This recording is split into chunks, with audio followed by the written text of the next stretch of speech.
नमस्ते दोस्तों। आज के इस खास विश्लेषण या कह लीजिए एक्सप्लेनर में हम एक बहुत ही मजेदार और चौंका देने वाले विषय पर बात करने वाले हैं। अब पहली नजर में बूनी बेयर्स आपको सिर्फ एक आम हंसी मजाक वाला कार्टून लग सकता है ना? लेकिन जरा रुकिए। आज हम इस कॉमेडी के पर्दे के पीछे छिपी इंसानी भावनाओं, सहानुभूति और बहुत ही गहरे नैतिक सवालों की दुनिया को खंगालने वाले हैं। मेरा मतलब है, हम सबने बचपन में कार्टून तो देखे ही हैं, लेकिन क्या कभी सोचा था कि ये हमें जिंदगी के कुछ सबसे मुश्किल फैसले लेना सिखा सकते हैं? बिल्कुल, आज हम इसी जादुई सफर पर निकलने वाले हैं। चलिए शुरू करते हैं। तो चलिए सीधे मुद्दे पर आते हैं।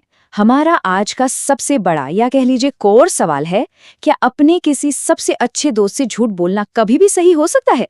बचपन से ही हमें रटाया जाता है ना कि झूठ बोलना पाप है। लेकिन जरा सोचिए, क्या हो अगर आपके सच बोलने से किसी का दिल बुरी तरह टूट जाए? क्या ऐसे में एक छोटा सा सफेद झूठ बोलना करुणा नहीं कहलाएगा? ये एक ऐसा सवाल है जो हमें गहराई से सोचने पर मजबूर कर देता है, और हमारा आज का ये स्रोत इसी उलझन को बहुत ही खूबसूरती से हमारे सामने रखता है। अब कहानी की शुरुआत होती है एक ऐसी स्थिति से जिससे हम में से कई लोग खुद को रिलेट कर सकते हैं। कड़ी मेहनत करना और बदले में कुछ खास ना मिलना। हमारी पहली कहानी का हीरो लखा भूख और पैसों की तंगी से बेहाल है। वो अपने बॉस के पास अपनी पगार मांगने जाता है, लेकिन बॉस का जवाब सुनेंगे? वो कहता है, बस उस मछली को ही अपनी पगार समझो। जी हाँ, लखा को पैसों की सख्त जरूरत है और बॉस उसे थमा देता है बांग्लादेश से आई हुई हिल्सा मछली का एक पूरा बक्सा। और यहीं से शुरू होता है हमारा पहला भाग, हिल्सा मछली वाली पगार। जरा कल्पना कीजिए, एक भूखा इंसान जिसे मछली से ही सख्त नफरत हो, उसे पगार में मछली मिल जाए। अजीब है ना? बस यहीं से घटनाओं का एक बहुत ही मजेदार सिलसिला शुरू हो जाता है। अब देखते हैं कि आगे क्या होता है। उस बेचारी मछली का उथल-पुथल भरा सफर कुछ इस तरह है। पहले दिन बॉस बांग्लादेश से मछली का बक्सा भेजता है। दूसरे दिन तक एक भूखा बिल्ला लखा की इस पगार का 10% हिस्सा सफा चढ़ कर जाता है। तीसरे दिन हताश होकर लखा बची हुई मछली को बचाने के लिए उसे एक शहद के जार में छुपा देता है। मतलब क्या आइडिया है। लेकिन असली ट्विस्ट तो चौथे दिन आता है। जंगल के भालू भाई आते हैं, उन्हें लगता है कि ये शहद है और वो गलती से मछली का वो डिब्बा अपने साथ ले जाते हैं। अगर बाहर से देखें तो ये एक शानदार कॉमेडी है, लेकिन बेचारे लखा के लिए ये तो एक बहुत बड़ी त्रासदी है यार। उसका खाना और पगार दोनों उसके हाथों से फिसलते जा रहे हैं।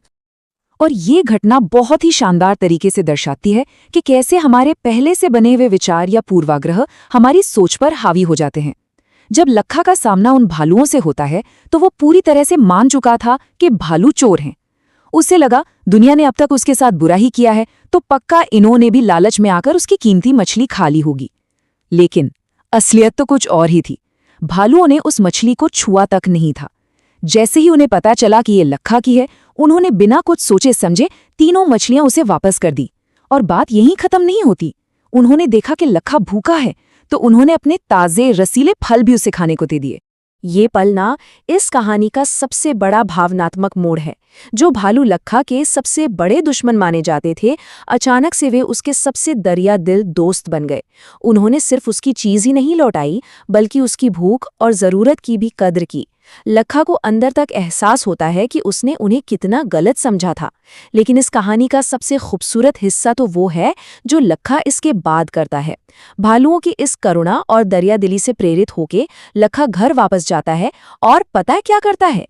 वो उस बिल्ले को माफ कर देता है जिसने शुरुआत में उसकी मछली चुराई थी। सजा देने के बजाय वो अपना खाना उसके साथ बांटता है। करुणा की बस एक छोटी सी लहर ने नफरत की उस पूरी चेन को तोड़ दिया। अद्भुत है ना? करुणा के इस खूबसूरत संदेश के बाद अब हम इस स्रोत के दूसरे भाग की ओर बढ़ते हैं। चिरकुट का रहस्यमयी साथी।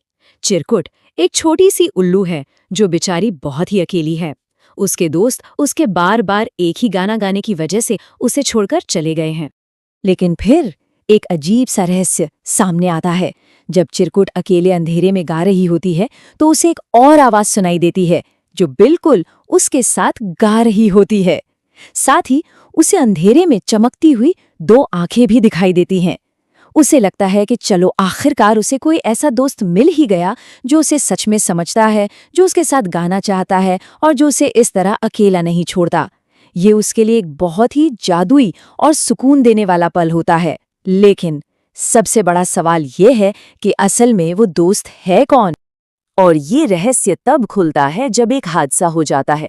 चिरकुट अपने इस नए दोस्त से मिलने जाने ही वाली होती है कि दुर्भाग्य से वो एक चट्टान से टकराकर घायल हो जाती है। अब जाहिर है वो खुद तो जा नहीं सकती, इसलिए वो अपने उन्हीं पुराने दोस्तों से विनती करती है कि प्लीज मेरी जगह तुम लोग जाओ और मेरे दोस्त को बता दो कि मैं क्यों नहीं आ पाई। लेकिन जब उसके दोस्त उस जगह पर पहुंचते हैं तो उनके पैरों तले जमीन खिसक जाती है। वहां कोई उल्लू था ही नहीं, बल्कि वहां लखा का बनाया हुआ एक नकली उल्लू का ढांचा और एक बहुत बड़ा जाल बिछा हुआ था। लखा ने चिरकुट के लगातार गाने से चिढ़कर उसे हमेशा के लिए चुप कराने के लिए ये जाल बिछाया था। जब दोस्त गुस्से में लखा को पकड़ते हैं तो वो इस पूरे रहस्यमयी साथी के पीछे का विज्ञान समझाता है। कोई जादू नहीं था, कोई नया दोस्त नहीं था, ये सब सिर्फ एक प्राकृतिक भ्रम था, एक इल्यूजन। दरअसल गर्मियों की रातों में जब हवा चट्टानों के कुछ खास छेदों से होकर गुजरती थी तो एक गुनगुनाने जैसी आवाज पैदा होती थी जो चिरकुट के गाने के साथ बिल्कुल मैच कर जाती थी। और वो चमकती आंखें जिन्हें चिरकुट अपना दोस्त समझ बैठी थी, वो असल में केवल जुगनू थे। सच्चाई बहुत ही तकनीकी थी और सच कहूं तो काफी निराशाजनक भी। तो अब यहाँ सबसे अहम मोड़ आता है। चिरकुट के दोस्तों के सामने एक बहुत ही बड़ी नैतिक दुविधा खड़ी हो जाती है। पहला विकल्प, वे सीधे सीधे वापस जाएं और चिरकुट को कड़वा सच बता दें कि भाई तुम्हारा कोई दोस्त नहीं है, वो सिर्फ हवा और जुगनू थे और असल में कोई तुम्हें मारना चाहता था। या फिर दूसरा विकल्प, वे उसे एक खूबसूरत सपने में ही जीने दें ताकि उसके पहले से ही घायल और अकेले दिल को और गहरी ठेस ना पहुंचे। ये एक ऐसा फैसला है जो सही और गलत की हमारी आम समझ को पूरी तरह से चुनौती दे देता है। चलिए इन दोनों रास्तों को थोड़ा और करीब से देखते हैं। अगर वे दर्दनाक सच चुनते तो हाँ, ईमानदारी तो जरूर साबित हो जाती, लेकिन चिरकुट जो पहले से ही बेचारी अकेली और शारीरिक रूप से घायल थी, वो मानसिक रूप से भी पूरी तरह टूट जाती। उसकी वो थोड़ी सी खुशी जो उसे इतने दिनों बाद मिली थी, हमेशा के लिए छिन जाती। इसलिए उन्होंने एक खूबसूरत सफेद झूठ का रास्ता चुना। उन्होंने वापस जाकर चिरकुट से कहा कि उसका दोस्त वाकई वहां उसका इंतजार कर रहा था, लेकिन उसे दुनिया घूमने के लिए अचानक कहीं दूर जाना पड़ा। उन्होंने ये भी कह दिया कि वो उसके लिए एक तोहफा छोड़ गया है और वादा किया है कि वो एक दिन वापस जरूर आएगा। ध्यान दीजिए, उन्होंने उसे धोखा देने के लिए झूठ नहीं बोला, बल्कि एक दोस्त के नाजुक दिल की हिफाजत के लिए झूठ बोला। अब यहाँ जो सबसे दिलचस्प बात है वो ये कि कैसे ये दोनों बिल्कुल अलग अलग कहानियां एक ही महान बिंदु पर आकर जुड़ जाती हैं। लखा और मछली वाली कहानी में आपने देखा कि भालुओं ने बदला लेने के बजाय सहानुभूति को चुना, जिससे लखा का दुनिया को देखने का नजरिया ही बदल गया। और चिरकुट की कहानी में दोस्तों ने कठोर सच के बजाय सहानुभूति को चुना ताकि एक मासूम का दिल टूटने से बचाया जा सके।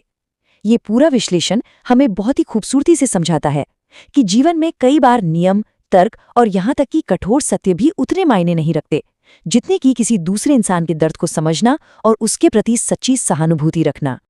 और इस पूरी गहरी भावना को बालू भाई का ये एक संवाद पूरी तरह से समेट लेता है।